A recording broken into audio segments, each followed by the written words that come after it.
सतगुरु रूपी प्यारी सात संगत जी, प्यार और सत्कार से कहना धन निरंकार जी। सात संगत जी, जैसा कि आप सभी को पता है 24 अप्रैल का दिन हर साल निरंकारी जगत पूरे विश्व भर में मानव एकता दिवस के रूप में मनाता है। इस दिन हमारे युग प्रवर्तक बाबा गुरबचन सिंह जी महाराज ने 24 अप्रैल 1980 को मानवता के लिए अपना बलिदान दिया था। इसलिए बाबा गुरबचन सिंह जी की को श्रद्धांजलि देने के लिए मानव एकता दिवस के रूप में यह दिन पूरे विश्व में निरंकारी जगत मनाता है। युग प्रवर्तक बाबा गुरबचन सिंह जी महाराज और समर्पित संत सेवादार चाचा प्रताप सिंह जी और अनेक बलिदानी महात्माओं को 24 अप्रैल को श्रद्धांजलि दी जाती है। जब भी अप्रैल का महीना आता है, ये सारी घटनाएं आंखों के सामने आ जाती हैं। जबकि तनाव का वातावरण था, इससे हमसे हमारा मसीहा छीन लिया गया था। ऐसे समय में सारे निरंकारी जगत में हलचल मच गई। बदला लेने की भावना हर निरंकारी श्रद्धालु के मन में थी। ऐसे में सतगुरु बाबा हरदेव सिंह जी महाराज ने कुछ शब्द कहे थे, जिससे उफनता हुआ तूफान थम गया। बाबा हरदेव सिंह जी महाराज ने कहा था कि बाबा गुरबचन सिंह जी महाराज मेरे पिता भी थे और मेरे गुरु भी थे। हम बदला अवश्य लेंगे, लेकिन बदला लेने में भी अंतर होता है। हमने बदले में किसी की जान नहीं लेनी, बल्कि जान बचानी है। बाबा गुरबचन सिंह जी महाराज हर मानव को मानवीय गुण देकर मानव एकता लाने का कार्य कर रहे थे। समाज में फैली बुराइयों को हटाने का काम कर रहे थे। अनेक प्रकार के अन्य कल्याणकारी कार्य भी कर रहे थे। बाबा हरदेव सिंह जी महाराज ने उन कार्यों को सिर्फ आगे ही नहीं बढ़ाया, बल्कि उनमें रक्तदान का विशेष कार्य भी जोड़ दिया। यह मानव एकता की दिशा में एक महान कदम था। मानव एकता का अर्थ है मानव मन की दूरियों को खत्म करके उनको भावनात्मक रूप से जोड़ना।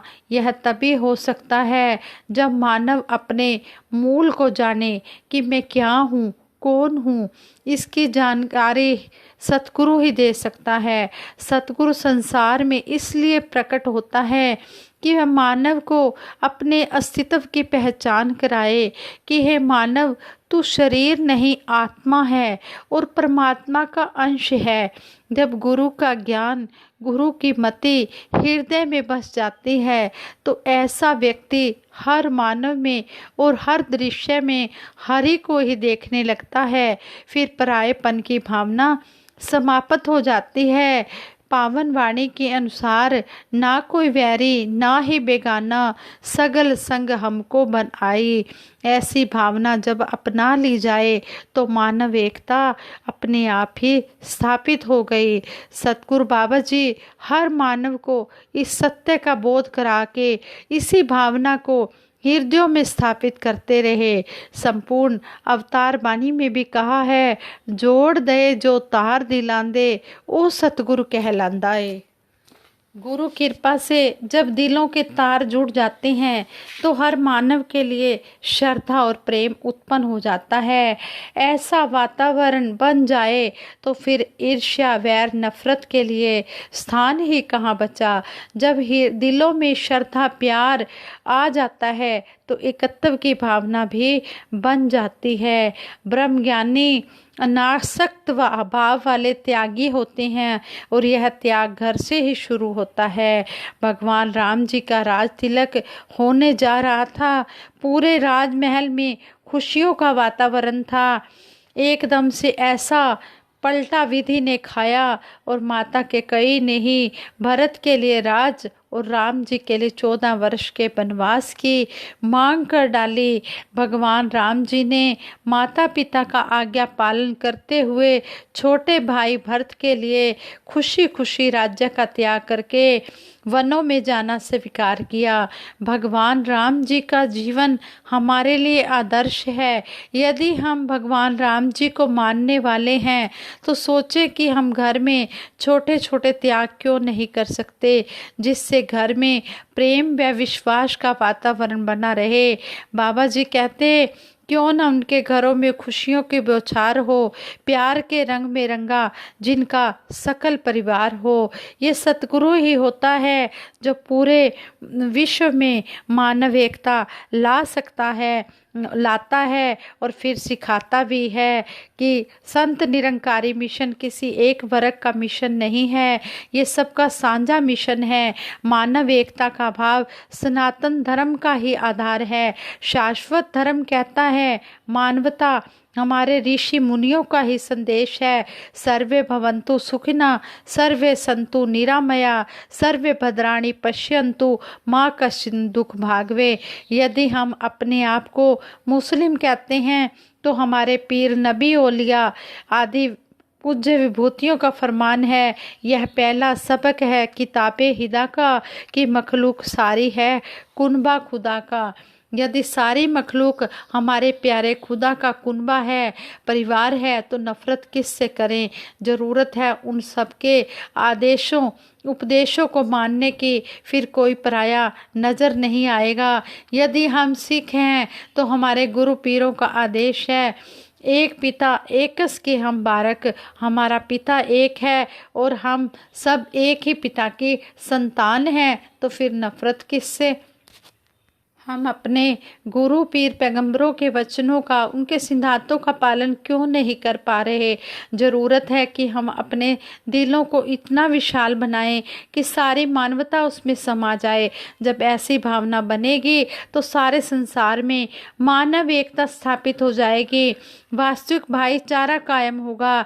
संत निरंकारी मिशन का हर पहलू मानव एकता के सिद्धांत को परिलक्षित करता है और निरंकारी मिशन रक्तदान शिविरों का आयोजन भी करता है, जिसमें प्रभु प्रेमी हजारों की संख्या में रक्तदान करते हैं। जब भी किसी को रक्त की आवश्यकता होती है, नौजवान महात्मा अपना रक्त देकर उस व्यक्ति की जान बचा लेते हैं। इन महात्माओं के दिलों में एक ही भावना रहती है कि खून की कमी से किसी की जान ना जाए। ये महात्मा क्या जाने कि उनके द्वारा दी हुई खून की धारा किस किस को जीवन दान दे रही है। इन महात्माओं को रक्त दान देकर बहुत खुशी महसूस होती है। यह खून जिस जिस शरीर में जाएगा खून का रिश्ता कायम करेगा। हाथ ही निरंकारी सत्संग और निरंकारी संत समागम, जिसमें विभिन्न वर्गों, जातियों, भाषाओं और संस्कृतियों के प्रभु प्रेमी बैठकर सत्संग सुनते हैं और साक्षात साकार सतगुरु का दर्शन करके आनंद लेते हैं। यह सत्संग मानव एकता की जीती जागती मिसाल है। यहाँ हर मानव की भावनाएं, विचार, प्रेम, श्रद्धा एक सी है। मन बदलता है तो स्वभाव बदलता है, स्वभाव के बदलने से जीवन का ढंग बदलता है, जीवन की दिशा और दशा अपने आप ही बदल जाती है। यह सब सत्संग से ही संभव हो पाता है। फिर हर मानव अपना लगने लगता है। फिर यही कहते हैं, मानव को हो मानव प्यारा, एक दूजे का बने सहारा। भाईचारा व मानव एकता स्थापित करने के लिए सतगुरु आता है और मानव को सिखाता है कि हर एक के साथ प्यार से रहना है, तभी ये मानव एकता कायम होगी और हर मानव सुख की सांस ले सकेगा। सतगुरु बाबा गुरबचन सिंह जी महाराज भी इसी तरह समझाते रहे। 1973 में भी जब दूसरी मंसूरी कॉन्फ्रेंस हुई तो उसमें बाबा जी ने कहा कि सादा शादियाँ करनी है और दहेज किसी से नहीं लेना। और बाबा जी ने कहा नशाबंदी, नशा करने वालों के घर जो होते हैं वो नरक बन जाते हैं। वहाँ पर जो उनकी बीवियाँ होती हैं, बच्चे होते हैं, वो किस तरह परेशान हो जाते हैं, तो किस तरह वो तड़फते हैं भूख के बिना भी, उनको खाना भी तरीके से नहीं मिलता। ऐसा बाबा गुरबचन सिंह जी महाराज ने जब देखा तो बाबा जी ने कहा कि नशा तो बिल्कुल भी किसी भी घर में नहीं होगा, नशाबंदी हो जाएगी तो सारे घर स्वर्ग बन जाएंगे। अब देखो कैसे घरों में स्वर्ग बने हुए हैं सभी के घर, जितने भी ब्रह्मज्ञानी महात्मा जुड़े हुए हैं सभी इन प्रणों पर चल रहे हैं और कैसे घरों को स्वर्ग बनाया हुआ है। और सादा विवाह जैसे बीच में किस तरह बेटियों की जानें ली जा रही थी, जब वो ससुराल में जाती कोई जला देता, कोई मार देता, कोई कैसे कई बेचारियां तंग आकर परेशान होकर दहेज की वजह से अपने आप को मार देती। तो इस प्रथा को भी सतगुरु बाबा गुरबचन सिंह जी महाराज ने बंद किया और कहा कि सादा शादियां करनी हैं ताकि लड़की वालों पर पैसे का कम बोझ पड़े और कम से कम खर्चे में दिन में ही शादियां हों, रात को नहीं, और किसी से भी दहेज नहीं लेना, ऐसा बाबा जी ने कहा। और नशा नहीं करना। जब इन बातों को अपनाया तो देखो कैसे घरों में स्वर्ग बन गया। और इस दिन 24 अप्रैल को ब्लड डोनेशन कैंप भी हर साल लगते हैं। ये बाबा गुरबचन सिंह जी महाराज की ही देने हैं। बाबा गुरबचन सिंह जी महाराज मानवता के लिए ही जिए और किस तरह बाबा जी ने मिशन के पैसे का भी सदुपयोग करने को कहा कि कम से कम खर्चा हो, हमने इस तरफ भी ध्यान देना है। जैसे सितंबर 1969 में युग प्रवर्तक बाबा गुरबचन सिंह जी महाराज जम्मू कश्मीर में सत्संग करने के लिए गए, तो जम्मू के सत्संग भवन में बाबा जी ठहरे। बाबा जी फर्स्ट फ्लोर पर रुके हुए थे और ग्राउंड फ्लोर पर सत्संग होना था। जब बाबा जी ग्राउंड फ्लोर पर सत्संग करने के लिए जाने लगे तो बाबा जी जैसे ही सीढ़ियों से उतरने लगे, बाबा जी को कुछ याद आया। बाबा जी पीछे मुड़े और फिर अपने रूम में गए और बिजली के जितने भी उपकरण जल रहे थे, ऑन थे, उनको स्विच ऑफ किया। और जो बाबा जी के साथ सेवादार महात्मा थे वो देख रहे थे कि बाबा जी को देख रहे थे कि बाबा जी देखो किस तरह ध्यान रख रहे हैं। तो इसी तरह हमने भी अपने बाबा जी ने हमें ये कर्म करके दिखाया, हमने भी इस तरह ध्यान रखना है, हमारा भवन हो या घर हो। तो जो वो सेवादार महात्मा बाबा गुरबचन सिंह जी महाराज के साथ थे, उन्होंने जब बाबा जी को ऐसा करते देखा तो वो कहते हैं कि मेरे को इतनी शर्म आई, इतनी शर्म महसूस हुई कि सारी सृष्टि का मालिक होके कैसे हमें एक कर्म करके समझा रहा है। हमारा भवन हो या घर हो, हमने हर जगह इन बातों की तरफ ध्यान रखना है। कहीं पर भी बिना ज़रूरत के अगर फैन चल रहा है, लाइट चल रही है या पानी चल रहा है, हमने उनको बंद कर देना है। और मिशन के पैसे का हमने सदुपयोग करना है। हम जहाँ से भी बचा सकते हैं हमने पैसे को बचाना है। और इसी तरह एक और बात दासी को सुनने को मिली कि एक बहन अपने विचारों में बता रहे थे, कहते हैं कि मेरे फादर इन लॉ की ड्यूटी वहाँ पर लगी हुई थी, टेलीफोन एक्सचेंज में लगी हुई थी, टेलीफोन के पास ही मंडल के। तो कहते हैं कि मैं मंडल के फ़ोन से फ़ोन करके जाने लगी तो मेरे पापा ने आवाज़ लगाई, कहने लगे, बहू रानी आप यहाँ से मंडल के फ़ोन से फ़ोन करके जा रहे हो, इस गुल्लक में पैसे डाल कर जाओ, जितना भी आपने फ़ोन किया है उतने पैसे डाल कर जाओ। तो कहते हैं कि मैं हैरान हो गई कि यहाँ पर तो मेरे पापा सेवा कर रहे हैं और फिर भी पापा ने कहा है कि इसमें गुल्लक में पैसे डाल के जाने हैं। तो साथ संगत जी इस बात से भी हमें यही सीख मिली है, हमने कोई भी मंडल का मिशन का पैसा अपने निजी यूज में प्रयोग नहीं करना। हमने जितना भी हो सके अपनी पॉकेट से हमने सेवा में लगाना है, अपने भवन में मिशन में लगाना है। हमने मिशन का कोई भी पैसा अपने घर में निजी यूज में प्रयोग नहीं करना। अगर एक भी पैसा, एक भी रुपया घर में आ गया तो वह जहर का काम करेगा। इस तरह हमें सतगुरु बाबा गुरबचन सिंह जी महाराज ने भी समझाया, किस तरह बाबा जी जब प्रचार पर जाते थे, सबसे पहले बाबा जी यूरोप में गए और किस तरह बाबा जी ने वहाँ पर जाने के लिए रास्ता भी तैयार करवाया और किस तरह बाबा जी ने प्रचार में महात्माओं को भी जोड़ा। और कहते हैं कि कम से कम खर्चा करते थे बाबा जी, और किस तरह बाबा जी गाड़ी में ही, राजमाता जी और बाबा जी गाड़ी में ही सो जाते थे, और जो और महात्मा साथ में जाते थे वो टेंट लगाकर वहाँ सो जाते थे।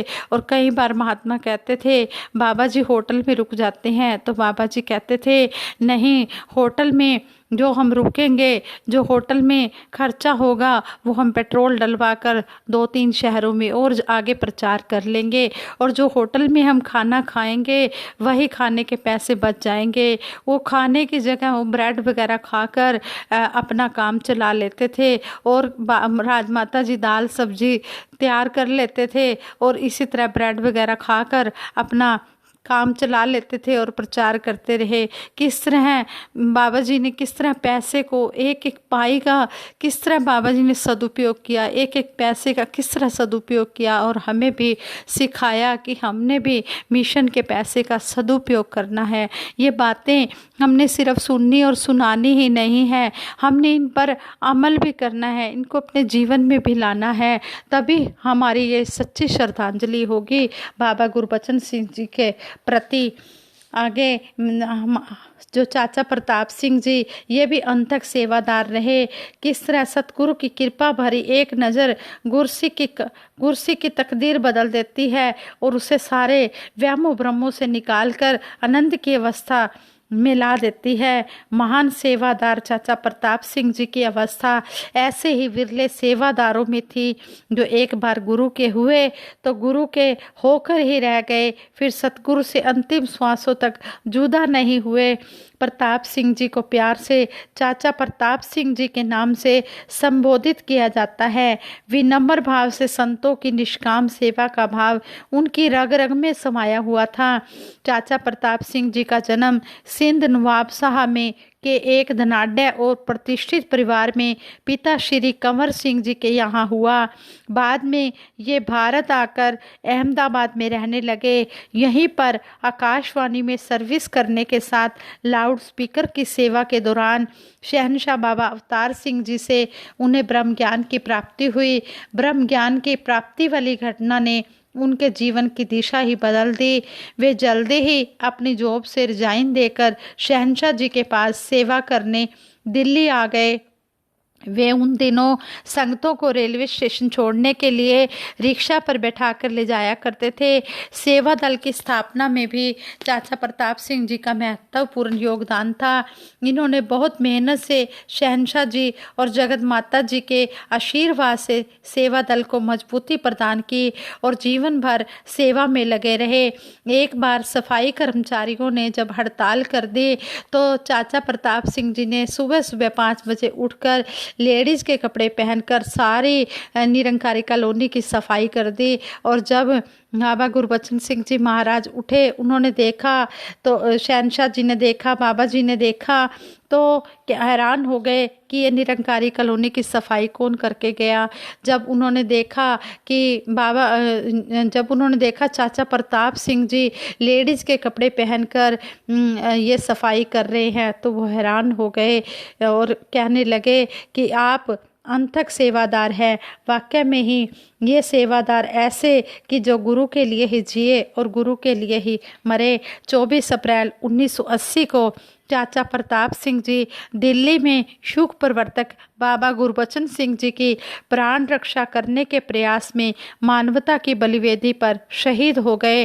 संगत इन्हें बहुत श्रद्धा और प्यार से याद करती है और सेवा दल के भाई बहन भी इनकी सेवा से प्रेरणा लेकर सेवा में हर प्रकार की सेवा करने के लिए तैयार रहते हैं। संगत जी, हमें भी सतगुरु माता सुदीक्षा जी महाराज के चरणों में यही अरदास करनी चाहिए कि सच्चे पातशाह हमें भी चाचा प्रताप सिंह जी की तरह सेवादार बना देना और हम भी इनके नक्शे कदम पर चल पाएँ और गुरु के दिल में छा जाएं। यही हमारी बाबा गुरबचन सिंह जी महाराज के प्रति सच्ची श्रद्धांजलि होगी। कि हम बाबा जी के कहे अनुसार इनकी शिक्षाओं को अपने जीवन में धारण करते हुए सेवा सिमरन सत्संग करते चले जाएं। अगर दासी के मुख से कोई शब्द सही ना निकला हो तो दासी को बख्श देना और आगे के लिए सद्बुद्धि देना, सद्विचार देना, सद्मार्ग देना। दासी सिमरन कराएगी, सभी मिलकर सिमरन में साथ देना जी। तू ही निरंकार मैं तेरी शरण हाँ मैनू बख्श लो। तू ही निरंकार मैं तेरी शरण हाँ मैनू बख्श लो। तू ही निरंकार मैं तेरी शरण हाँ मैनू बख्श लो। तू ही निरंकार मैं तेरी शरण हाँ मैनू बख्श लो। बोलिए सतगुरु माता सुदीक्षा सविंदर हरदेव जी महाराज की जय। निरंकारी राजमाता गुरु बचन अवतार की जय।